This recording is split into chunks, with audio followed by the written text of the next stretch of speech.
பாலத்தில் இப்போ பிரதமர் வந்து திறந்து வைக்கிறார் இல்லைங்க சார். அந்த ராமேஸ்வரம் சென்னையிலேருந்து 2 ரயில் ஏற்கனவே போயிட்டு இருக்குது சார். பிரதமர் வேணால் 1 பண்ணியிருக்காரு சார். கோயம்புத்தூர்லேருந்து 100 வருஷத்துக்கு மேலே ஆச்சு, இன்னும் ரயில் விடலை அப்படின்னு சொல்லி இங்கே தொழில்துறையினரும் எல்லாருமே கேட்குறாங்க சார். அந்த முயற்சி நீங்கள் என்ன சார் பண்ணுறீங்க சார்? அண்ணே, மிகுந்த நியாயமான கேள்வி. இது பதில் சொல்கிறதுக்கு முன்னாடினா பத்திரிகை நண்பர்களுக்கு வணக்கத்தை சொல்லிவிட்டு உகாதி பண்டிகையினுடைய நல்வாழ்த்துக்களை எல்லாம் நம்முடைய சொந்தங்களுக்கு இந்த நேரத்தில் தெரிவித்துக் கொள்கின்றோம். சென்னையிலிருந்து ராமேஸ்வரத்துக்கு நீங்கள் சொன்னது போல் ஒரு நாளைக்கு 2 ட்ரெயின் ஆல்ரெடி போயிட்டுருக்கு.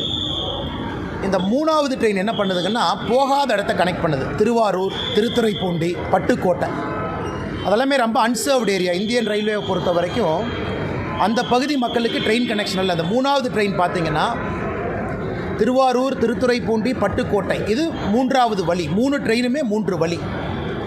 ஆனால் எங்களுடைய பெரிய மகிழ்ச்சி என்னென்னா திருவாரூரில் பல ஆண்டு காலமாக கேட்டுக்கிட்டு இருக்கிறாங்க. இன்றைக்கி அந்த 3வது ட்ரெயின் சென்னையிலிருந்து ராமேஸ்வரம் போகும்பொழுது மக்களுக்கு சென்னை கனெக்டிவிட்டியாக இருக்கட்டும், டெல்டா பகுதி கனெக்டிவிட்டி எல்லாத்தையும் கொடுக்குதுங்கண்ணா. நாம் இந்த ட்ரெயின் எப்போ அமைச்சர் ஒத்துக்கிட்டாங்களோ டெல்லியிலேயே கோரிக்கை வச்சுட்டு வந்துட்டோம்.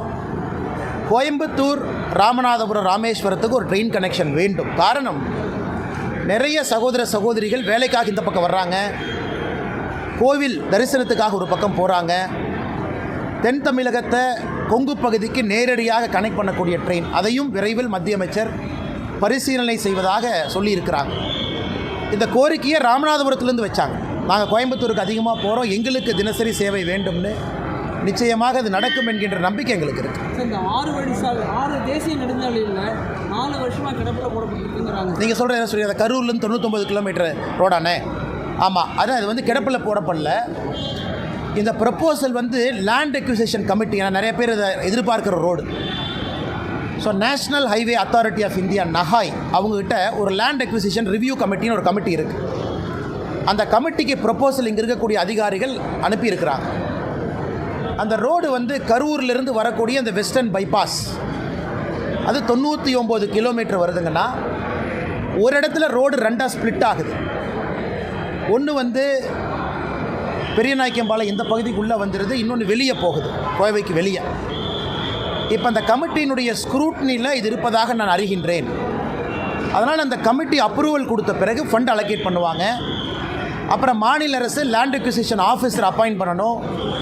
அதன் பிறகு லேண்டை எடுக்கணும். இது ஒரு ப்ராசஸ்ங்கன்னா இன்றைக்கி ப்ராசஸில் தான் இருக்குது. இது கிடப்பில் இல்லை, இது மத்திய அரசு நிராகரிக்கலை. ஏன்னா இந்த பகுதியினுடைய தொழில்துறை நிறையா பேர்த்தினுடைய கோரிக்கை. அதனால் நிச்சயமாக வருகின்ற காலத்தில் வரும்.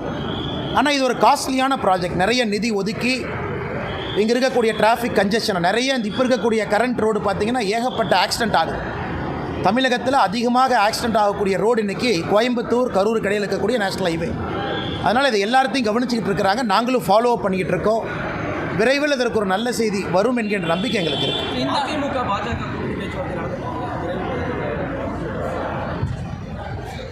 ஆனால் அதை பற்றி நான் எதுவும் பேச விரும்பலைங்கன்னா, காரணம், எங்களுடைய தலைவர்கள், தேசிய தலைவர் நட்டா அவர்களாக இருக்கட்டும், உள்துறை அமைச்சர் அமித்ஷா அவர்களாக இருக்கட்டும், நம்முடைய அமைப்பு பொதுச் செயலர் சந்தோஷ்ஜி அவர்களாக இருக்கட்டும், பாரதிய ஜனதா கட்சி தமிழ்நாடு தொண்டர்களுடைய கருத்தை ஒரு தலைவராக நான் பிரதிபலிச்சிருக்கிறேன். இன்றைக்கு தமிழ்நாடு அரசியல் களம் எப்படி இருக்குது, அரசியல் களம் எப்படி மாறி இருக்குது. ஒரு இந்தியா டுடே அப்ரூவல் ரேட்டிங், அந்த சி ஓட்டர் சர்வே நேற்று ஒன்று போட்டாங்க. அந்த சி ஓட்டரில் ஒரு மாநிலத்தினுடைய முதலமைச்சருடைய அப்ரூவல் ரேட்டிங் வெறும் 27% இருக்குது. வெறும் 27%. இந்தியாவில் ஒரு மாநிலத்தினுடைய எவ்வளோ மோசமான முதலமைச்சராக இருந்தாலும் ஒரு 40-43% இருப்பாங்க. நல்ல முதலமைச்சராக இருந்தால் 65% போவாங்க. ஒரு மாநிலத்தினுடைய முதலமைச்சருடைய அப்ரூவல் ரேட்டிங் 27%. அதாவது 4ல் ஒருத்தர், 4ல் 3 பேர் வேண்டாங்கிறாங்க, 4ல் ஒருத்தர் தான் வேணுங்கிறாங்க. அது எங்களுடைய கள ஆய்வும் கூட அதே தான் சொல்லுது. அதே நேரத்தில் தமிழகத்தில் பிரதான கட்சிகள் எப்படி இருக்கிறாங்க, பாரதிய ஜனதா கட்சி, தேசிய ஜனநாயக கூட்டணி, நம்மோடு இருக்கக்கூடிய அண்ணன் டிடிவி தினகரன் அவர்களாக இருக்கட்டும், அண்ணன் ஓபிஎஸ் அவர்களாக இருக்கட்டும், தென் தமிழகத்தினுடைய சூழ்நிலை எப்படின்னா, தமிழகத்தை பொறுத்த வரைக்கும் எல்லா ஜோனும் ஒரே மாதிரி மக்கள் ஓட்டு போட மாட்டாங்க. தென் தமிழகம் வேறு, வாக்கு செலுத்துவதிலே கொங்கு பகுதி வேறு, மத்திய மண்டலம் வேறு, டெல்டா பகுதி வேறு, சென்னை சுற்றி இருக்கக்கூடிய 36 தொகுதிகள் வேணும். ஏன்னா நீங்கள் தென் தமிழகம் எடுத்திங்கன்னா மதுரை கீழே 60 தொகுதிங்கன்னா 60 தொகுதியினுடைய பெர்ஃபார்மன்ஸ் வேறு மாதிரி இருக்கும். கொங்கு பகுதி 54 தொகுதி. நீங்கள் தருமபுரி கிருஷ்ணகிரி இணைச்சிக்கிட்டிங்கன்னா 54 தொகுதி, 60 54 பார்த்தீங்கன்னா 114, சென்னையினுடைய 36 அதையும் சேர்த்துனீங்கன்னா 150. இந்த மூன்றினுடைய தன்மை என்ன? மிச்சம் இருக்கக்கூடிய 84 தொகுதிகள் வட தமிழகமாக இருக்கட்டும், மத்திய மண்டலமாக இருக்கட்டும். அதனால் இது எல்லாத்தையும் யோசிக்கணுங்கண்ணா. ஒரு கட்சி தமிழ்நாட்டில் ஜெயிக்கணும்னா 5 மண்டலத்தில் 3 மண்டலத்தை அந்த கட்சி ஜெயிக்கணும். ஒரு கூட்டணியோ கட்சியோ தமிழகத்தில் ஆட்சி களத்துக்கு வர்றாங்கன்னா இந்த 5 மண்டலத்தில் 3 மண்டலத்தை ஜெயிக்காமல் யாரும் ஆட்சிக்கு வரவே முடியாது. தென் தமிழகத்தையும் ஜெயிச்சு, கொங்கையும் ஜெயிச்சு, சென்னை உட்பட வேறு எல்லா பகுதியிலையும் 3 குறைந்தபட்சம் ஜெயிக்கணும். ஸ்வீப் வரணும். 180 190 சீட் நீங்கள் அடிக்கணும். 234க்குன்னா 4 ஜெயிக்கணும். எனக்கு தமிழகத்தில் பத்திரிகை நண்பர்கள் நீங்களாம் இருக்கிறீங்க.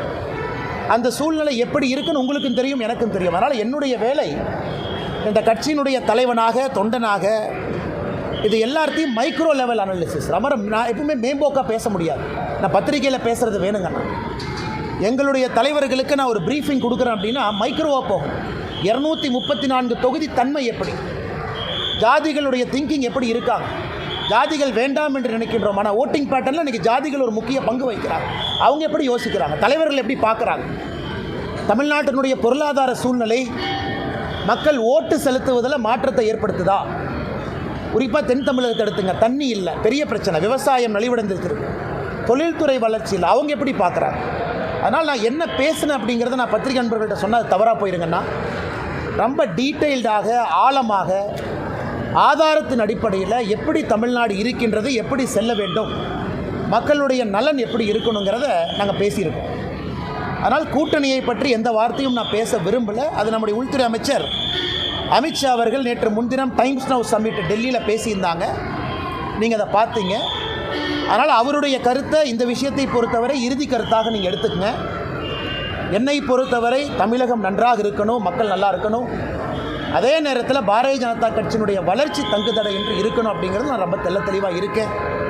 எனக்கு எந்த ஒரு தலைவரின் மீதோ எந்த ஒரு கட்சியின் மீதோ கோபம் கிடையாது, யாருக்கும் எதிரானவன் கிடையாது. பாரதிய ஜனதா கட்சியினுடைய வளர்ச்சி எனக்கு முதன்மை, தமிழகத்தினுடைய நலன் அதைவிட முதன்மை. அதனால் பொறுத்திருந்து பாருங்கள். நான் ஏற்கனவே என்னுடைய ஸ்டாண்டை பொறுத்த வரைக்கும் எப்பொழுதுமே நான் ஓப்பனாக தான் இருந்திருக்கேன். அதில் எந்த மாற்று கருத்தும் இல்லை. நான் டெல்லியில் பேசும்பொழுது தொண்டனாக பணியாற்றவும் தயார் என்கின்ற வார்த்தையும் பயன்படுத்தியிருக்கேன். அதனுடைய பொருளையும் நீங்கள் நல்லா உணர்ந்துக்குங்க. அதனால் அண்ணாமலை அரசியலுக்கு வந்திருப்பது பவருக்காக கிடையாது. அண்ணாமலை அரசியலுக்கு வந்திருப்பது தமிழகத்திலே ஒரு மாற்றத்தை ஏற்படுத்த வேண்டும் என்பதற்காகத்தான். நான் ஆகஸ்ட் 25, 2020 பாரதிய ஜனதா கட்சி டெல்லியில் இணைஞ்சேன். அன்றிலிருந்து இன்று வரை என்னுடைய எண்ணத்தில் ஒரு சிறு பிசுறு கூட கிடையாது. எதற்காக அரசியலுக்கு வந்தேன் என்பதை 5 ஆண்டு கழித்தும் கூட இன்றைக்கும் அதே உணர்வோடு உங்களோடு நின்று கொண்டிருக்கின்றேன். அதனால் கூட்டணி பற்றி விரைவில் நீங்கள் பார்ப்பீங்க. தமிழ்நாடு பாரதிய ஜனதா கட்சியினுடைய தலைவர் எப்படி இருக்கணும் அதையும் விரைவில் பார்ப்பீங்க. ஸோ என்னுடைய கடமை, ஒரு கட்சி முடிவெடுக்கும் பொழுது அக்யூரேட் ஃபீட்பேக், நடுநிலைமையாக, என்னை சார்ந்தோ இன்னொருவரை சார்ந்தோ இல்லாமல் பெர்ஃபெக்ட் அக்யூரேட் ஃபீட்பேக்கை கொடுத்தா கட்சியினுடைய தலைவர்கள் சரியான முடிவெடுப்பாங்க. அதான் என்னுடைய நோக்கம். அதை டெல்லியிலே நான் செய்துவிட்டு வந்திருப்பதாக எனக்கு நானே சொல்லிக் கொள்கின்றேன். அதுக்கப்புறம் தலைவர்கள் எல்லா சூழ்நிலையும் பார்த்து முடிவெடுப்பாங்க.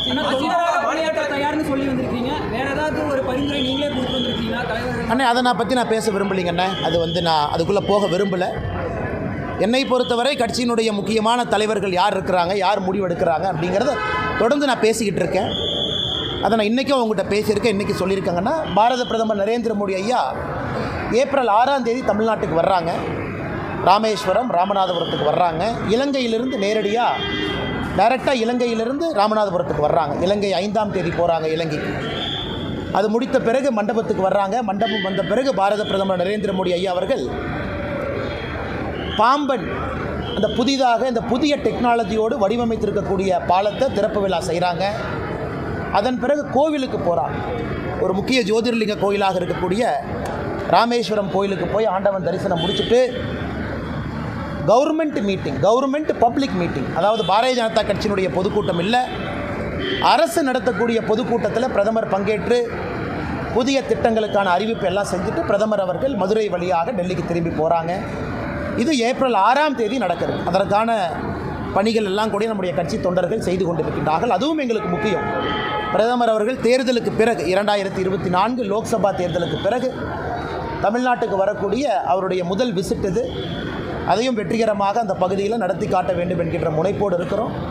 அதனால் அரசியல் என்ன நடக்கும், எப்படி நடக்கும், எந்த நேரத்தில் நடக்கும், அதெல்லாம் சரியான நேரத்தில் நடக்குங்கன்னா மாநில தலைவர் வந்து அதிமுகவுடன் கூட்டணி இல்லை அப்படிங்கிறதுல ஒரு தெளிவாக இருக்கிறோம். எந்த காலத்தில் கூட்டணி இல்லை அப்படிங்கிறது ஏற்கனவே அண்ணா ஒரு நிமிஷங்கண்ணா, அண்ணா ஒரு நிமிஷம்.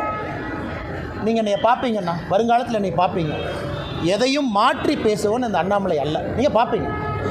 அண்ணாமலையை பொறுத்தவரை ஆகஸ்ட் 25, 2020 எதற்காக அரசியலுக்கு வந்தனோ அந்த வெறியும் அந்த பசியும் அந்த நெருப்பும் உள்ள எரிஞ்சுக்கிட்டு இருக்கு. அதே நேரத்தில் கட்சி முதன்மையானது. இந்த கட்சியில் நான் ஒரு தொண்டன். இந்த கட்சி முதன்மையானது.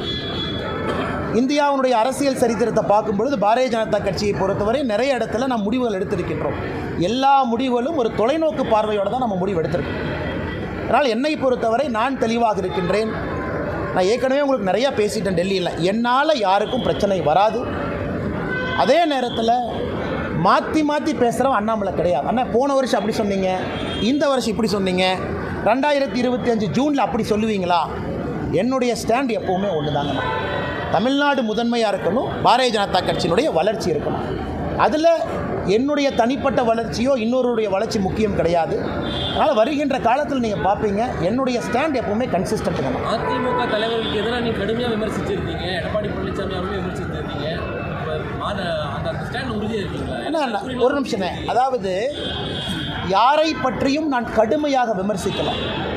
கருத்துக்களை கருத்துக்களாக வைத்திருக்கின்றேன். அது சகோதரர் விஜய் அவர்களாக இருக்கட்டும், நம்முடைய மாண்புமிகு முதலமைச்சர் ஐயா ஸ்டாலின் அவர்களாக இருக்கட்டும். நான் இந்தியா ஃபுல்லாக பிரச்சாரத்துக்கு போகிறேன். நவீன் பட்நாயக் அவர்கள் ஒரிசாலிருந்து, கர்நாடகாவிலிருந்து, ஆந்திராவிலிருந்து, டெல்லி அரவிந்த் கெஜ்ரிவால் அவர்லேருந்து எல்லா மாநிலத்திற்கும் கிட்டத்தட்ட 13 மாநிலத்தில் இந்த 3 ஆண்டுகள் நான் பிரச்சாரம் பண்ணியிருக்கேன். 13 மாநிலத்தில் எல்லா இடத்துலையும் கூட எனக்கு என்ன தனிப்பட்ட விருப்பு வெறுப்பா? எனக்கும் அரவிந்த் கெஜ்ரிவால் அவர்களுக்கும் பங்காளி சண்டையா? கருத்துக்களை கருத்துக்களாக எதிர்கொண்டிருக்கின்றேன். கருத்துக்களை கதிர்க்கதாக எதிர்கொள்ளணும். ஏன்னா ஐடியாலஜிக்கலி நம்ம ஸ்டாண்டு வேறு ஸ்டாண்டாக இருக்குது. அது மாற்று வேறு மாநில அரசியலாக இருக்கட்டும், தமிழகத்தினுடைய அரசியலாக இருக்கட்டும், எங்களுடைய கருத்துக்களை சில இடத்துல வலிமையாக சொல்ல வேண்டி இருக்குது. அதுதான் பண்ணியிருக்கேன்.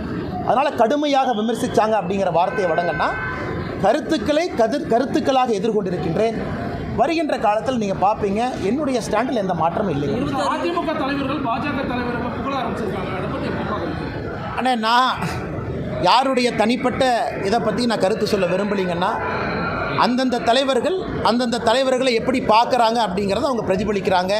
நான் ஏற்கனவே சொல்லியிருந்தேன், ஒரு மாநிலத்தினுடைய எதிர்க்கட்சி தலைவர் ஒரு நாட்டினுடைய உள்துறை அமைச்சரை சந்திப்பது எந்த விதத்திலும் தவறு இல்லை என்று சொன்னவன் நான். இன்றைக்கி தமிழ்நாட்டிலேருந்து ஃப்ளைட்டில் யார் ஏறினாலும் டெல்லிக்கு தான் வர்றாங்க, பாரதிய ஜனதா கட்சி தலைவர்களை தான் பார்க்குறாங்க அப்படின்னு மீடியாவில் நிறைய யூகம் எழுதுறீங்க. அண்ணன் செங்கோட்டையன் அவர்கள், மதிப்புக்குரிய அண்ணன் செங்கோட்டையன் அவர்களுடைய பயணம், அதில் யூகத்தை எழுதுறீங்க. பாரதிய ஜனதா கட்சியை பொறுத்தவரை திரைமறைவில் யாரையும் சந்தித்து பேச வேண்டிய அவசியம் பாரதிய ஜனதா கட்சிக்கு இல்லை. நாங்கள் எப்பொழுதுமே வெளிப்படையாக தான் இருக்கிறோம். காங்கிரஸ் போல டெல்லியில் அமர்ந்து தமிழ்நாட்டினுடைய அரசியலை பாரதிய ஜனதா கட்சி எப்பொழுதும் கட்டுப்படுத்தாது. அது பாரதிய ஜனதா கட்சியினுடைய சரித்திரமே சாட்சி. அதனால் மீடியாவில் வரக்கூடிய யூகங்களுக்கு நான் பதில் சொன்னால் அது தவறாக போயிருங்கண்ணா. டெல்லிக்கு போயிட்டு வந்த உடனே செங்கோட்டையன் அவர்களுக்கு வந்து வைப்பிரிவு பாதுகாப்பு கொடுத்துருக்காங்க. யாரையும் தனிப்பட்ட முறையில் பேச வேண்டியது இல்லை அப்படின்னு விஜய் அவர்களுக்கு பாதுகாப்பு இருக்கு. இன்றைக்கி விஜய் அவர்களுக்கு பாதுகாப்பு கொடுத்த காரணத்திற்காக இல்லை, அப்போ பாஜகவும் அதாவது மத்திய ஆளுகின்ற ஆட்சியும் விஜய் அவர்களுக்கும் ஒரு தனிப்பட்ட உடன்படிக்கை இருக்கா? இல்லை. அவர் பாரதிய ஜனதா கட்சியின் மீது ஆக்ரோஷமான கருத்துக்களை வைக்கிறாரு, பதிலுக்கு நாங்கள் வைக்கிறோம்.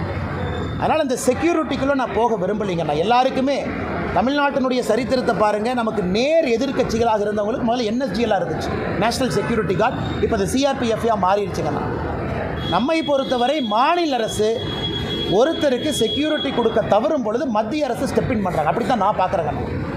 மாநில அரசினுடைய ஸ்டேட் செக்யூரிட்டி கேட்டகரைசேஷன் கமிட்டின்னு ஒன்று இருக்குது. ஏடிஜி, இன்ட்டு, லா அண்ட் ஆர்டர்லாம் அதில் இருக்காங்க. அவர்கள் முறையாக கொடுக்கும் பொழுது அதில் எங்கேயுமே விருப்பு வெறுப்பு இருக்கக்கூடாதுன்னு நினைக்கிறோம். அதனால் மத்திய அரசு யாராச்சும் ஒருத்தர் கொடுக்குறாங்க, அதில் ஒரு அரசியல் காரணம் அப்படின்னு யாராச்சும் கற்பிக்க நினைத்தால் அதை நான் இந்த நேரத்தில் மறுக்கிறேன். Ex MLA, ex minister, sitting MLA, ex minister, அதே போல் நிறைய பேர் இருக்காங்க. ஆனால் அவருக்கு மட்டும் ஏன்ற ஒரு கேள்வி தானே நடக்கூடிய அரசியல். ஆனால் எனக்கு தெரியலிங்கண்ணா, நீங்கள் அந்த செக்யூரிட்டி கேட்டகரைசேஷன் கமிட்டி, அரசியல் சூழல், குறிப்பாக தொண்டர்கள் வருவது, பாதுகாப்பு, காரணம், கருத்துக்கள் பேசுவது, அதை பற்றி நான் சொல்ல விரும்பலைங்கன்னா இருக்கலாம். இன்டெலிஜென்ஸ் ஏஜென்சிஸ் என்ன பிக் பண்ணுறாங்க, அந்த செக்யூரிட்டி கேட்டகரைசேஷன் கமிட்டியில் என்ன யோசிக்கிறாங்க, இதெல்லாம் கூட ஒரு காரணமாக இருக்குங்கன்னா. பட் நான் விஜய் அவர்களுக்கும் இதே தான் சொல்கிறேன், அண்ணன் செங்கோட்டையன் அவர்களுக்கு இதே தான் சொல்கிறேன். மாற்று கருத்து பேசக்கூடிய நண்பர்களுக்கு நம்ம கொடுத்துருக்குறோமே, அப்போ நமக்கும் விஜய் அவர்களுக்கும் உறவா? நிச்சயமாக கிடையாது. அப்போ நமக்கும் செங்கோட்டையன் அண்ணனும் உறவா? நிச்சயமாக கிடையாது. இது வந்து அந்த ரீதியில் தான் நீங்கள் பார்க்கணுங்க. மேடம் கேளுங்க மேடம். இல்லை மேடம், இன்னவே எல்லா அரசியல் கட்சிகளும் அவர்களுடைய நிலைப்பாட்டை தெரிவிச்சிட்டாங்கன்னா மக்களுக்கு அது ரொம்ப சௌரியமாக போயிடும். சகோதரர் விஜய் அவர்களாக இருந்தாலும் கூட அரசியல் எதுக்கு வந்திருக்காங்க, யாரை எதிர்க்கிறாங்க, என்ன காரணத்துக்கு இங்கே அரசியல் பண்ணுறாங்க, அந்த நிலைப்பாட்டை தெரிவிக்கணும். அதனால் சகோதரர் அவர்கள் விஜய் அவர்கள் நிலைப்பாட்டை தெரிவிச்சுக்கிறாங்க, நான் வரவேற்கிறேன், நோ ப்ராப்ளம். இதுக்கு தான் அரசியல் வந்திருக்கேன். பட் நாங்கள் திமுகவையும் எதிர்க்கின்றோம், இப்படித்தான் எதிர்க்கிறோம். அதாவது திமுகவை எதிர்க்கும் பொழுது பாரதிய ஜனதா கட்சியினுடைய கொள்கையும் திமுக கொள்கையும் 1008 வித்தியாசம் இருக்குது. திமுக 2 மொழி, நாங்கள் 3 மொழி பேசுகிறோம். திமுக நீட்டு வேண்டாம், நாங்கள் நீட்டு வேண்டுன்னு சொல்கிறோம். திமுக வக்ஃப் போர்டுக்கு எதிரி, நாங்கள் வக்ஃப் போர்டு வேணும்னு சொல்கிறோம். இது எதிர்ப்பு, அதாவது கொள்கை ரீதியான எதிர்ப்பு. அதனால் இன்றைக்கி மக்கள் அரசியல் கட்சிகளை பார்ப்பாங்க. வெறுமனே எதிர்க்கிறீங்களா, பேச்சுக்காக எதிர்க்கிறீங்களா, இல்லை எதிர்க்கிறீங்கன்னா உங்களுடைய கொள்கை அடிப்படையிலே மாறுபட்ட கொள்கையா, இது மக்கள் பார்ப்பாங்க. இன்றைக்கி பாரதிய ஜனதா கட்சியினுடைய எதிர்ப்பு என்பது அடிப்படையிலே மாறுபட்ட கொள்கையோடு திராவிட முன்னேற்ற கழகத்தை நாம் எதிர்த்து கொண்டிருக்கின்றோம். 100 நாள் வேலைவாய்ப்பு திட்டத்தில் வந்துட்டு 4000 கோடி தரல சொல்லி போராட்டம் இல்லை, பல இடத்துல வந்து மக்களை வந்துட்டு கிராம சபைன்னு சொல்லி தவறான ஒரு விஷயத்தை சொல்லி வந்து கூட்டியிருக்காங்க. அண்ணா, 100 நாள் வேலைவாய்ப்பு திட்டத்தை பற்றி நல்ல ஒரு கேள்வி கேட்டீங்கண்ணா, நான் பதில் சொல்கிறேங்கண்ணா. அண்ணா, தமிழ்நாட்டை பொறுத்த வரைக்கும் சில டீட்டெயில்ஸ் நான் கொடுக்குறேங்கண்ணா, நல்லா எழுதி வச்சுக்கோங்கண்ணா. எந்த அளவுக்கு ஃப்ராடுத்தனம் இங்கே இருக்கக்கூடிய திராவிட முன்னேற்ற கழகத்தினுடைய ஆட்சியாளர்கள் செய்கிறாங்க அப்படிங்கிறத, எந்த அளவுக்கு ஃப்ராடுத்தனம் பண்ணுறாங்கன்னு நீங்கள் பார்க்கணுங்கண்ணா. ஆனால் அதாவது நான் சொல்கிறது நல்லா கேட்டுங்கண்ணா, தமிழ்நாட்டை வர பின்தங்கிய மாநிலங்கள் இந்தியாவில் நிறையா இருக்குங்கண்ணா. தமிழ்நாட்டை விட கிராமப்புற மாநிலங்கள் நிறையா இருக்குங்கண்ணா. தமிழ்நாட்டை விட கிராமப்புற மாநிலங்கள். இன்றைக்கி இந்த 100 நாள் வேலைவாய்ப்பு திட்டம் நாம் ஆட்சிக்கு வந்த பிறகு எல்லா மாநிலங்களுக்கும் கொடுத்துருக்கக்கூடிய நிதி நான் படிக்கிறேங்கண்ணா. ஆந்திராவை பொறுத்த வரைக்கும், ஆந்திர பிரதேச பொறுத்த வரைக்கும் 2021-22 மேடம் நான் சர்க்குலேட் பண்ணுறேன், நீங்கள் நோட்ஸ் பெருசாக எடுக்க வேண்டாம், உங்களுக்கு அந்த டேட்டா கைக்கு வந்துடும். 21-22, 22-23, 23-24, 24-25 4 வருஷங்கண்ணா.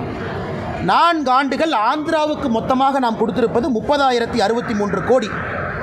பீகார் தமிழ்நாட்டை விட பின்தங்கிய மாநிலம், கிராம பகுதிகள் அதிகமாக இருக்கக்கூடிய மாநிலம். பீகாருக்கு 4 ஆண்டுகள் நாம் கொடுத்திருப்பது 24,726 கோடி. குஜராத் 4 ஆண்டுகளில் 100 நாள் வேலைவாய்ப்பு திட்டம் குஜராத் நல்லா கவனிச்சுக்கோங்கண்ணா. குஜராத்துக்கு நாம் கொடுத்திருப்பது வெறும் 6,613 கோடி. கர்நாடகா பிஜேபி அரசு இடையில் இருந்தாங்க, 4 ஆண்டுகளுக்கு நாம் கொடுத்திருப்பது 23,226 கோடி. கேரளாவிற்கு 13,000 கோடி. மத்திய பிரதேஷ் தமிழ்நாட்டை விட பின்தங்கிய மாநிலம் 26,000 கோடி. ஒரிசா 18,000 கோடி. ராஜஸ்தான் 35,000 கோடி. தமிழ்நாட்டை விட 4 மடங்கு மக்கள் தொகை, தமிழ்நாட்டை விட அதிகமான கிராமங்கள் இருக்கக்கூடிய உத்தரப்பிரதேஷ்க்கு நம்ம 4 ஆண்டுகளில் கொடுத்தது 38,000 கோடி. இந்தியாவில் அதிகமாக 100 நாள் வேலைவாய்ப்பு திட்டம் நாம் கொடுத்த நிதி இந்திய அரசியல் சரித்திரத்தில் தமிழ்நாடு. கடந்த 4 ஆண்டுகளில் 39,333 கோடி ரூபாய். யூபி தமிழ்நாட்டை விட 3 மடங்கு மக்கள் தொகை அதிகம், தமிழ்நாட்டை விட கிராமம் அதிகம். அவங்க நடத்தாத 100 நாள் வேலைவாய்ப்பு திட்டத்தை அவன் நடத்திட்டு இருக்கா? என்ன கதை விட்டு சுற்றுறாங்களா? அப்போ யார் பேரில் நீ போலி கணக்கு எழுதுகிற? யூபியில் 23 கோடி மக்கள், 24 கோடி. யூபியில் 38,687 கோடி. தமிழ்நாட்டில் 8.5 கோடி மக்கள் தொகை. தமிழ்நாட்டில் எவ்வளோ காசு வாங்கியிருக்காங்க? 39,338 கோடி. இதை கனிமொழி அக்கா பார்லிமெண்ட்டில் பேச மாட்டாங்களா? நான் டேட்டா உங்களுக்கு இப்போ முடிச்சோன்னே கொடுக்குறேன், டேபிள் போட்டு. அது மட்டும் இல்லைங்கன்னா, தமிழ்நாட்டுக்கு கொடுத்துருக்கக்கூடிய 100 நாள் வேலைவாய்ப்பு திட்டத்தினுடைய நிதி என்பது மகாராஷ்டிரா, தெலுங்கானா, சத்தீஸ்கர் 3 மாநிலத்தை சேர்த்துனாலும் தமிழ்நாட்டினுடைய நிதியை விட குறைவாக வாங்கியிருக்கிறாங்க. என்ன நியாயம் இது? அதுக்கடுத்தது பாருங்கள், மொத்த கிராமப்பகுதி மக்கள் தொகை. கிராமப்பகுதி மக்கள் தொகை அக்கா கேட்பாங்க, இந்து அக்கா, அண்ணா நீங்கள் இப்படிலாம் சொல்லக்கூடாது, கிராமப்பகுதி ப்ரொபோஷனேட்டை சொல்லுங்கள்.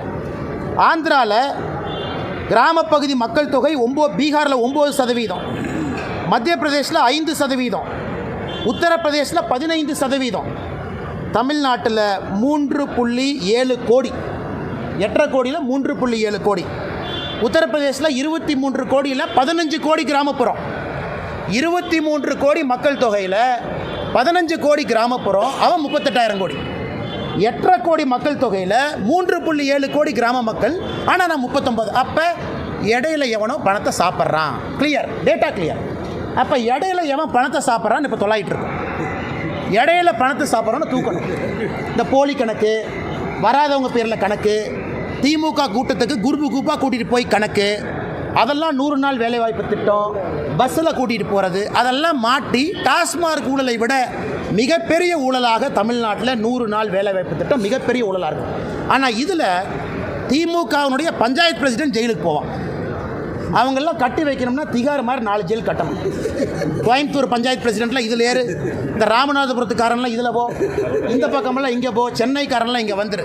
திமுகவினுடைய பஞ்சாயத்து பிரசிடென்ட் எழுதின போலி கணக்கு டாஸ்மார்க் ஊழலை விட பல மடங்கு இந்த கணக்கு இருக்கும். இந்த டேட்டாவை உங்களுக்கு நான் சமர்ப்பிக்கிறேன், பத்திரிகை நண்பர் பாருங்கண்ணா. அடுத்தது மேடம் நீங்கள் சொல்லுங்கள். இன்றைக்கி 100 நாள் வேலைவாய்ப்பு திட்டத்தில் நம்ம எல்லாருக்குமே புரிதல் இருக்குது. சம்பளம் ஒரு பர்சன்டேஜ், சம்பளம் 1% வேலைக்கான மெட்டீரியல், இது ரெண்டுமே மத்திய அரசு கொடுக்குறாங்க. உதாரணத்துக்கு நான் ஒரு டேங்க்கு கட்டுறேன் அல்லது ஒரு குலை வெட்டுறேன், 100 ரூபாய் செலவுனா இன்றைக்கி 60-40 இருக்கும். அந்த டேங்க்கு வெட்டும் பொழுது சம்பளம் எவ்வளோ சதவீதம் கொடுக்குறோம், டேங்க்கு வெட்டுறதுக்கான உபகரணங்கள். தமிழ்நாட்டில் இன்றைக்கி நிலுவையில் இருக்கக்கூடிய சம்பளம் 87%. மொத்த காஸ்ட்டில் 87% சம்பளம் பாக்கினா அது 60-40 தான் இருக்கணும். அப்போ 87% சம்பளம் பாக்கினா நீ போலி கணக்கு எழுதுகிற. நீ போலி கணக்கு எழுதுறதுனால வேஜ் பில் அதிகமாகுது, மெட்டீரியல் பில் அதிகமாகலை. இதையெல்லாம் நான் மத்திய அரசுக்கு கடிதமாக ஆதாரப்பூர்வமாக ஈரோட்டில் ஒரு பஞ்சாயத்து எடுத்து, ஒரு பஞ்சாயத்தில் மட்டுமே நடக்கக்கூடிய தவறுகளை நான் கடிதம் எழுதிட்டேன். இந்த கேள்வி நீங்கள் கேட்ட பிறகு ரிலீஸ் பண்ணுங்கிறக்காக வெயிட் பண்ணோம். இப்போ என் ட்விட்டர் பக்கத்தில் 1 மணி நேரத்தில் இந்த டேட்டாவை போட்டுறோம். அதனால் எங்களை பொறுத்தவரை மத்திய அரசு ஒரு சிறப்பு அதிகாரிகள் குழுவை போட்டு தமிழ்நாட்டில் 39,000 கோடி ரூபாயும் ஆடிட் பண்ணி, இந்த பெருச்சாளிகள் எவரெல்லாம் பணம் திருடினானோ 4 சிறைச்சாலையை மத்திய அரசினுடைய பணத்தில் கட்டி, அந்த 4 சிறைச்சாலையை நப்பிட்டு தான் அடுத்த பைசா கொடுக்கணும். நான் சொல்கிறது கரெக்டு தானே? இந்த டேட்டாவை பார்த்துட்டு மேடம் என்கிட்ட, அண்ணா நீங்கள் கொடுத்த டேட்டா தப்பு, 15 கோடி கிராம மக்கள் தொகை, 23 கோடி யூபி, அவன் 38,000 கோடி, 8.5 கோடி மக்கள் தொகையில் 3.5 கோடி கிராமப்புறம், நாம் 39,000 கோடி. இந்த மாதிரி அல்வாவை எங்கேயாச்சும் இந்தியாவில் பார்த்துருக்கீங்களாண்ணா? இதை நாங்கள் பேசக்கூடாதாம்மா. இதில் அடுத்த கட்ட அல்வா பாருங்கள். இதில் கிராம சபையை கூட்டுறாங்க, எல்லாம் கிராம சபைக்கு ஒடியாங்க. சரி, மக்கள் ஏதாவது ஸ்கீம் அனௌன்ஸ் பண்ணுவாங்கன்னு போனால் மோடிக்கு எதிராக கொடி பிடிங்கிறான். அதில் தான் கிராம சபையில் மக்கள் கொந்தளிச்சு எழுந்து, ஏயா 39,000 கோடி அந்த மனுஷன் பணம் கொடுத்துருக்குறான், நீ பொய்க்கணக்கு எழுதி அந்த மனுஷன் தெரிஞ்சும் பணம் கொடுத்துருக்குறான் மக்களுக்கு போட்டுன்னு, அந்த மனுஷனுக்கு எதிராக நீ கொடி பிடிக்க வைக்கிறேன்னு கிராம சபை கூட்டத்தில் திட்டினதுக்கப்புறம் துண்டக்கணன் அமைச்சரெல்லாம் ஓடி இருக்கிறாங்க. அண்ணன் KKSSR ராமச்சந்திரனை பார்த்தேன். அதனால் பத்திரிகை நண்பர்கள்ட்ட அன்பான வேண்டுகோள், இந்த 100 நாள் வேலைவாய்ப்பு திட்டத்தினுடைய ஊழலை பெரிய அளவில் நீங்கள் எடுத்து பேச வேண்டும் என்று தாழ்மையோடு நான் கேட்டுக்கிறேன். ஏன்னா இது ஏழை மக்களுக்கு போகிற காசு. இதை ஏன் சீரியஸாக நான் பேசுகிறேன்? நான் அரசியல் பேசினா கூட இது ஏழை மக்களுக்கு போகிற காசு. இதை எவனா இடையில பொய்க்கணக்கு எழுதி திருடுறான். அதை விடக்கூடாது. என் ட்விட்டர் பக்கத்தில் 1 மணி நேரத்தில் அந்த கணக்கை நான் போடுறேன். நீங்கள் பார்த்துட்டு அதன் பிறகு நீங்கள் சமாதானமாகி டிவியில் நீங்கள் பேசலாம். தலைவா, ஆமாம், ICT அது வர்றேங்கண்ணே. அதில் கொஞ்சம் அன்பில் மகேஷனுடைய ஒரு பினாமி கம்பெனி அதில் இருக்குங்கண்ணே, ஒரு அண்ணா நகர் கம்பெனி ஒன்று, அதையும் நான் எடுத்திருக்கேங்கண்ணே. இவங்க தான் இந்த CBI ப்ராசிக்யூஷன் சாங்ஷன்லாம் பிடுங்கி வச்சுருக்கிறாங்க. உதாரணத்துக்கு சவுக் சங்கர் மேட்டர், அதெல்லாம் கனெக்டடு தான். சவுக் சங்கர் மேட்டரில் மத்திய அரசனுடைய பணம், நமஸ்தே அப்படிங்கிற ஒரு திட்டம் நம்மளுது, நமஸ்தே திட்டம். யாரெல்லாம் பணியாளர்கள் இருக்கிறாங்க, தூய்மை பணியாளர், அவங்கள ஓனர் ஆக்கக்கூடிய திட்டம். நல்லா புரிஞ்சுக்கணும். தூய்மை பணியாளர்களை ஓனர். ஐயா நீங்கள் எதுக்கு வேலை பார்க்குறீங்க, நான் உங்களுக்கு லோன் கொடுக்குறேன், நீங்கள் வண்டி வாங்குங்க. நீங்கள் செப்டிக் டேங்க் க்ளீன் பண்ணணுமா, மிஷின் வாங்குங்க, நீங்கள் அதை க்ளீன் பண்ணுங்கள் அப்படிங்கிறத நமஸ்தே திட்டம். தமிழ்நாட்டில் அம்பேத்கர் ஐயா பேரில் அந்த திட்டத்தை பேரை மாற்றி மத்திய அரசுடைய பணம் வருது. 2 cooperative bank, Kanchipuram, Chennai central cooperative bank, 2 பேங்க்கில் எப்படி போலித்தனமாக அக்கௌண்ட் ஆரம்பித்து எப்படி போலித்தனமாக அந்த பணத்தை ஸ்விண்டில் பண்ணிக்கான்னு காட்டுறேன். ஆனால் இதுக்கும் என்னால் சிபிஐட்ட போக முடியலையே. மத்திய அரசு பணமாக இருந்தாலும் காங்கிரஸினுடைய தலைவர் செல்வ பெருந்தகை ஊழல் பண்ணுற ஆதாரம் கையில் அப்படியே இருக்குது, லட்டு மாதிரி இருக்குது. ஆனாலும் சிபிஐ உள்ளே வர முடியல. காரணம், ப்ராசிக்யூஷன் சாங்ஷன் வித்ட்ரா பண்ணியிருக்கிறாங்க. அதனால் போராட்டம் போகிறோம், எடுக்க போகிறோம், எத்தனை நாள் தப்பிச்சு போயிடுவாங்க பார்க்கலாம். இவ்வளவு ஊழல்கள் நடக்குது. அதனால தான் முதலமைச்சருக்கு 27% அதிகம், 2.7 இருந்திருக்கணும். அது ஏதோ டாட் சென்டரில் மிஸ் ஆகி அது 27 வந்துருச்சு. வேறு நான் ஒரு சின்ன மனிதனா, நாங்கள்லாம் வளர்ந்து அண்ணே நீங்கள் என்ன சொன்னீங்க அண்ணே நீ ஒரு நிமிஷம் நல்லா கேட்டுக்கண்ணே, நல்லா கேட்டுக்கண்ணே. பாரதிய ஜனதா அண்ணா ஒரு நிமிஷம் அண்ணே, பாரதிய ஜனதா கட்சியில் முதலமைச்சர் வேட்பாளர் நாங்கள் டிக்ளேர் பண்ணல. மற்ற கட்சியில் சொல்லிட்டாங்களா? முதலமைச்சர் வேட்பாளர் திமுகவில் யார்? மு.க. ஸ்டாலின் ஐயா. முதலமைச்சர் வேட்பாளர் அனைத்து இந்திய அண்ணா திராவிட முன்னேற்ற கழகம் யார்? ஐயா எடப்பாடி பழனிசாமி. அவங்க நேச்சுரலி, ஆனால் ஐயா முதலமைச்சராக இருந்திருக்கிறாங்க. விஜய் அவங்க கட்சியில் முதலமைச்சர் வேட்பாளர் யார்? அண்ணன் விஜய் சொல்லிட்டாங்க. பட் எங்கள் கட்சியில் முதலமைச்சர் வேட்பாளர் சொன்னமா? அப்படி இருந்தும் பாரதிய ஜனதா கட்சி 4வது இடத்துல வந்திருக்குன்னா அதை சரித்திரமாக பார்க்கணும்.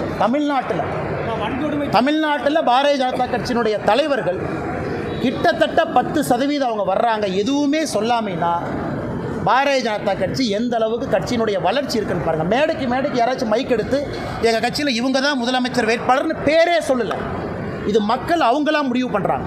அதனால் பாரதிய ஜனதா கட்சியினுடைய வளர்ச்சி அபரிதமாக இருக்குது என்பதை நாம் எல்லாருமே உணர்ந்து ரீதியாக பேசும்பொழுது, பாலிசி ரீதியாக பேசும்பொழுது திமுகவுக்கு எதிரான நிலைப்பாட்டில் இருக்கிறோம். வர்க்கோடாக இருக்கட்டும், இருமொழி கொள்கை, நீட்டு அதிமுகவும் அதே போல தான் அந்த விஷயத்தில் அண்ணா எப்போ கூட்டணி அனௌன்ஸ் பண்ணுறாங்களோ அன்னைக்கு இந்த கேள்வியெல்லாம் கேளுங்க தலைவா. நான் இன்னைக்கு ஊழலை பற்றி பேசிட்டேன், எங்கள் நிலைப்பாட்டை பற்றி பேசிட்டேன், தமிழ்நாட்டில் பாரதிய ஜனதா கட்சியினுடைய வளர்ச்சியை பற்றி பேசிட்டேன். என்னைக்கு அனௌன்ஸ்மெண்ட் நடக்கும் பொழுது தலைவர்கள்லாம் இருப்பாங்க, நீங்கள் கண்டிப்பாக கேளுங்க தலைவா. நான் வேண்டாம், நான் சொல்கிறேன், அண்ணாமலையினுடைய ஸ்டாண்டு நான் பேசினது 3 வருஷமாக கேள்வி கேளுங்க, நான் பதில் சொல்கிறேன். நான் எப்போ கன்சிஸ்டண்ட்டாக இருந்திருக்கேன். விஜய் பற்றி விமர்சனம் பண்ணுறீங்க, மற்ற கட்சி பற்றி விமர்சனம் பண்ணுறீங்க, அதிமுக இப்படி நீங்கள் தான் கொஞ்ச நாளைக்கு முன்னாடி சொன்னீங்க அதிமுகவை பற்றி கடுமையாக விமர்சனம் பண்ணீங்களே. ஆமாம் சார், இந்த விஷயத்தை கருத்துக்களால் தொடர்ந்து பேசியிருக்கேன் தலைவா. நான் இன்னைக்கு தலைவராக உங்கள் முன்னாடி நின்று பேசிக்கிட்டு இருக்கேன்.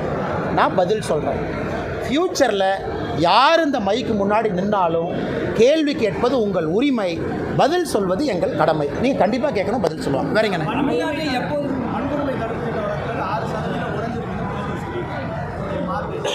அண்ணே நம்ம முதலமைச்சரை பொறுத்த வரைக்கும் டேட்டாவை கையில் எடுத்துக்குவார்ண்ணே.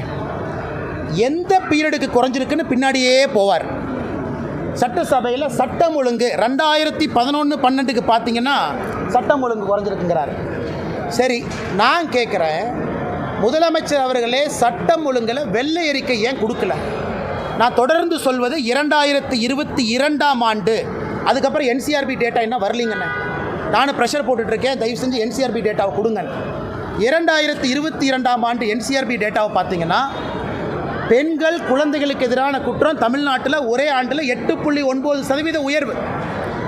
அதுக்கப்புறம் அஃபிஷியல் டேட்டாவே இல்லை. அதனால் முதலமைச்சர் எந்த டேட்டாவை பார்த்து பேசிகிட்டு இருக்காருன்னா, எந்த டேட்டாவை பார்த்து ஒரு எம்பி, காங்கிரஸ் எம்பி பார்லிமெண்ட்டில் கேட்குறாங்க, என்னையா டேட்டாவே சொல்லின்னு. அமைச்சர் சொல்கிறாங்க, அண்ணே டேட்டா நான் சொல்ல முடியாது, மாநில அரசு டேட்டா கொடுத்தா தான் நான் கொடுக்க முடியும். மாநில அரசு டேட்டா கொடுக்க மாட்டாங்க, கொடுத்தா தானே என்சிஆர்பியில் வரும். ஸோ இவங்களுடைய ஆட்சி வந்த பிறகு குற்றங்கள் அதிகமாக இருக்குது. இது பாராளுமன்றத்தில் அஸ்வினி வைஷ்ணவ் அவங்க பதில் சொல்லியிருக்காங்க. மேடம், நீங்கள் தமிழ்நாட்டில் டேட்டா கொடுத்தா பப்ளிஷ் பண்ணுறதா எங்கள் வேலை. தமிழ்நாட்டு அரசுக்கிட்ட போய் டேட்டா வலுக்கட்டாயமாக வாங்கக்கூடிய உரிமை எங்களுக்கு இல்லை. அதனால் முதலமைச்சர் அவர்கள் எந்த காலகட்டத்தை பார்த்துட்ருக்கார்? எங்கே பப்ளிக் டேட்டா? எங்கே பத்திரிகை நண்பர்களுக்கு வெள்ளை அறிக்கை பப்ளிக் டேட்டா கொடுக்கணும். 2021, 22, 23, 24, 25 வேண்டாம், உங்கள் முன்னாடி கொடுக்கட்டும். உமன் அண்ட் சில்ட்ரன் எவ்வளவு, கேங் ரேப் எவ்வளவு, அட்ராசிட்டி அகேன்ஸ்ட் உமன் எவ்வளவு, SC/ST prevention of atrocity act என்ன, எதுவுமே இல்லாமல் எப்படி நான் பதில் சொல்கிறது? எந்த பீரியடு, எந்த காலகட்டம், எந்த ரேஷியோ?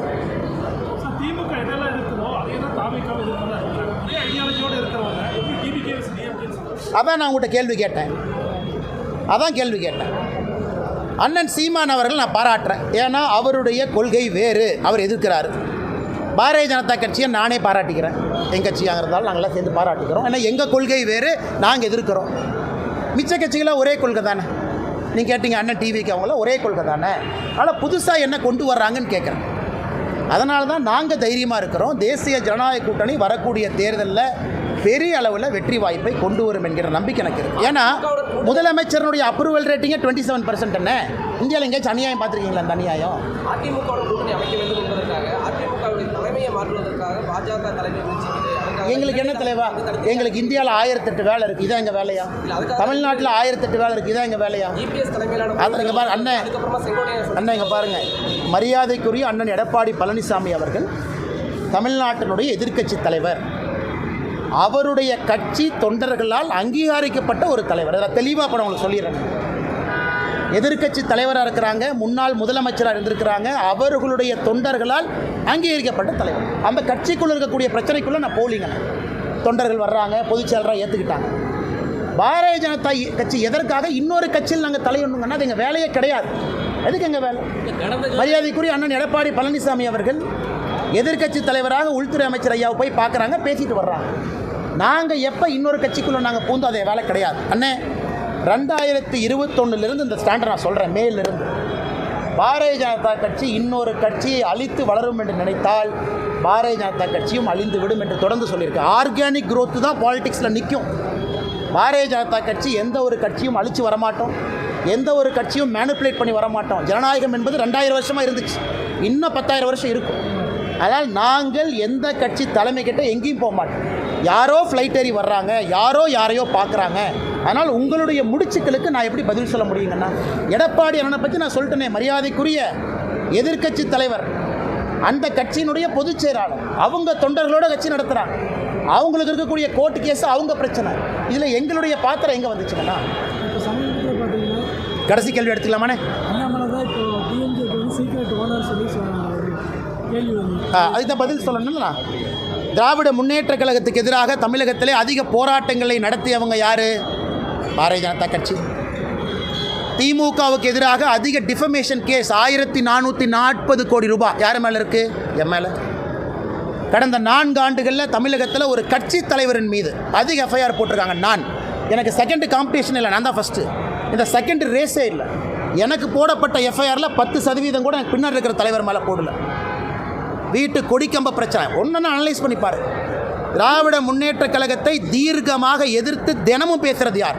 ஊழலை வெளியே கொண்டு வர்றது யார்? ஒரு ஊழலாக சுட்டி காட்டுவது யார்? இங்கிருந்து டெல்லிக்கும் அங்கிருந்து பிரச்சனையை தீர்ப்பது யார்?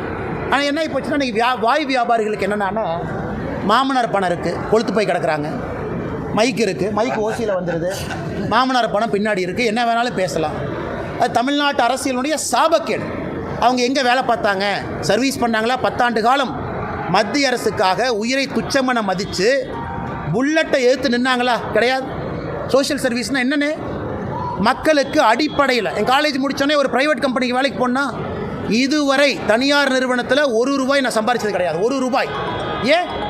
ப்ரைவேட் கன்சர்னில் எப்பவுமே போனதில்லை. டே 1லேருந்து அரசு வேலையில் இருக்க. டே 1லேருந்து எப்போ வந்து இங்கே பிஎஃப்ஜியில் படிச்சுட்டு ஐஏஎம் லக்னோவில் முடித்தனோ அப்போருந்து என்னுடைய சம்பளம் என்பது மக்களுடைய வரிப்பணம் தான் என் சம்பளம் 10 ஆண்டு காலம். அதன் பிறகு விட்டுட்டு அரசியல். இதுவரை தனியார் நிறுவனத்திட்டிருந்து ₹1 நான் சம்பளமாக வேலை செஞ்சு வாங்கலை. அப்போ யார் சர்வீஸ் பண்ணுறாங்க? என்னுடைய சொந்த கம்பெனி நடத்துகிறேன், அந்த கம்பெனியினுடைய சேலரி நான் வாங்குறது இல்லையே. சேலரி வாங்கினா கான்ஃப்ளிக்ட் ஆஃப் இன்ட்ரெஸ்ட் வரும். நான் இன்றைக்கி பஞ்சாயத்து தலைவர் கூட கிடையாது, இல்லை நான் பேச மாட்டேன். தனிப்பட்ட பிரச்சனையாக இருந்தாலும் நீங்கள் கேட்குற கேள்விக்காக நான் பேசுகிறேன். சொந்த நிறுவனம் என்னுடைய பேரில் இருக்குது, 40% நான் ஷேர் ஹோல்டர். அந்த நிறுவனத்தினுடைய மாத சம்பளத்தை நான் வாங்குறது இல்லையே. அதை ஒரு 4 பேர் பேசுவான். இல்லை இந்த கம்பெனி போய் இங்கே கான்ட்ராக்ட் போட்டாங்க, இந்த போட்டாங்க, அங்கே போட்டாங்க, அதுவும் பண்ணுறது இல்லையே. ஒரு நேர்மையாக ஒரு அரசியல்வாதியாக வாழ வேண்டும் என்று கொண்டு இருக்கின்றேன். அப்புறம் எப்படி என்னை பற்றி அப்படி கருத்து சொல்லானே? அண்ணா நான் யார் பேரையும் சொல்ல. கருத்து எப்படி சொல்லுவீங்க? கருத்து எப்படி சொல்லுவீங்க? திமுக கான்ட்ராக்ட் எடுத்தனா, திமுக ஹைவேஸ் டிபார்ட்மெண்ட்டில் என் கம்பெனி வந்து ரோடு போட்டிருக்காங்களா? என் சொந்தக்காரங்க யாராச்சும் இதில் இருக்காங்களா? என்னுடைய சொந்த நிறுவனத்தினுடைய சேலரி நான் எடுக்காமல் இருக்கு. இதுவரை ஒரு நாள் கூட ப்ரைவேட் கம்பெனியில் வேலை பார்க்கல. 10 ஆண்டு காலம் மக்கள் வரி பணத்தை சம்பளமாக வாங்கியிருக்கேன். என்னுடைய ஹிஸ்ட்ரி உங்கள் முன்னாடி நின்றுருக்கு. இன்னும் 2 வாரம் கழித்து நான் எங்கே இருப்பேன், தனிநபராக என்ன செஞ்சிட்ருக்குங்கிறது முக்கியம் கிடையாது. இன்னைக்கு வரைக்கும் நான் வாழ்ந்த வாழ்க்கையை பாடமாக உங்கள் முன்னாடி வைக்கிறேன். ஏன்? அரசியல் சுத்தம் செய்ய வேண்டும் என்பதற்காக ஒரு வேலையை விட்டுட்டு வந்திருக்கேன்.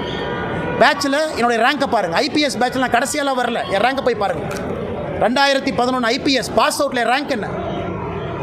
ரேங்க் நம்பர் 2 அத்தனை பேர். ரேங்க் நம்பர் 2ல் நீங்கள் 150 பேர் இருக்கக்கூடிய ஐபிஎஸ் ஆஃபீஸர் இருந்தால் இந்தியாவில் எங்கே போவீங்க? அது உங்களுக்கு தெரியும். எதற்காக 9 வருஷத்தில் விற்றுட்டு வந்தேன் அது எனக்கு தெரியும். நான் ஏதோ சராசரியாக அப்படியே தேய்ச்சிக்கிட்டு கல்யாணமாக என் மாமனார் கொடுத்த காசில் வண்டி ஓட்டிக்கிட்டு அதில் 2 நிறுவனத்தை நடத்திக்கிட்டு லாட்ரி விற்றுக்கிட்டுலாம் இல்லைண்ணே. சொந்தமாக உழைச்சி உங்கள் முன்னாடி நின்று சுயம்பாக பேசிக்கிட்டு இருக்கேன். எந்த காட்ஃபாதரும் கிடையாது, 0 காட்ஃபாதர். அதனால் மிக பெருமையாக இருப்பேன். கொஞ்சம் வாய்ப்பேச்சு அதிகம், எனக்கு கொஞ்சம் குறும்பு அதிகம், கொஞ்சம் தன்மானமும் வைராகியமும் கொஞ்சம் அதிகம். அப்பப்போ பிரச்சனை மாட்டிக்கிறேன். அதுக்காக பிரச்சனை வந்தாலும் தன்மானத்தையும் வைராகியத்தையும் எப்போ விடமாட்டேன். எந்த பிரச்சனை வந்து தனி மனிதனாக விவசாயம் செஞ்சாலும் திரும்ப வந்துக்கிட்டே தான் இருக்கும். அதிமுக கூட்டணி உறுதியாக நிலைப்பாடு எப்படி? கட்சி முதன்மை தெளிவாக சொல்லிட்டேன். நான் தொண்டனாக இருப்பதற்கும் தயார், தெளிவாக சொல்லிட்டேன். நான் இங்கே பவருக்காக வரல, தெளிவாக சொல்லிட்டேன். அதே நேரத்தில் என் ஸ்டாண்டும் மாறாது, அதையும் தெளிவாக சொல்லிட்டேன். கட்சி முடிவெடுக்கும், பார்த்துக்கிறேன். தேங்க்யூ தலைவா. பொலிட்டிக்கல் கிளாஸே எடுத்துருக்குறோம்.